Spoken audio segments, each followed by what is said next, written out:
Hello, today's interview is focusing on the burst Spanish property bubble and how, as house prices continue to fall, this is affecting the country's banks and, of course, the overall health of the economy. On the line from Madrid is the man who's witnessing all this firsthand, markets analyst Gonzalo Canete from CMC Markets. Hello, Gonzalo. Now, arguably, Spain is witnessing its sharpest fall in house prices on record, falling over 11% during May alone. This is having a real adverse effect on the country's banks, isn't it? Yeah, it's a real problem. Of course, the property market affects the assets of the banks because we have a very big unemployed population here. That rate of unemployed it's risen up every day in Spain. So if you take that day, that point, unemployed people in Spain, you can get on payment of mortgage that the people have with the banks. So the banks are having every day more properties in his assets, and if we take this point and we see what is going on in the property markets, and the price will go down, the assets of the banks will go down. The value of the assets of the bank will go down with the price of the property.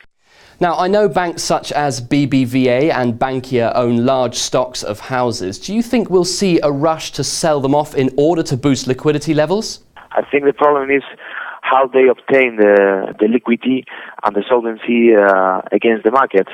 So the problem is who will go first in that race, because the latter will lose millions. So if the banks take the measure to sell the stocks that they get in property, they will have a problem. In addition, part of the problem is that today no one can estimate how value the housing stocks of these banks is, because no one is able to estimate what's the real price of houses behind the housing bubble. The bubble of the property is the problem.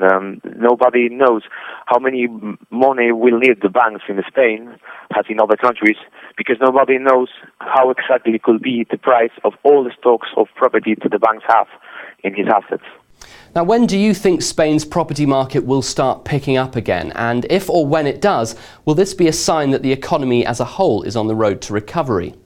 Well, I think the Spanish economy will not recover for the same road. So, of course, we should not expect a recovery in this sector. We should see where it will be the new money being created.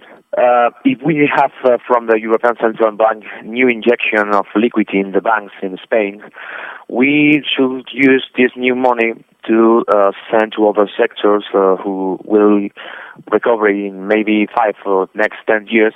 But the problem is that the new money is going from the banks to solve this problem, and it's going to other markets. For example, the banks are going to buy bonds from the state of Spain. So I think we can say that the next bubble will go from the property market to the bonds market, and that is increasing the price of the bonds. So that is the new bubble, no? The public debt and the bonds. Finally, moving forward, what do you feel is the next best option for Spain, given the unenviable situation it finds itself in? Building more houses, for instance, offers greater employment opportunities, surely? No, of course, it's not a solution, building more houses, for instance. I think we need to change the point of view of the model, of the economy model here.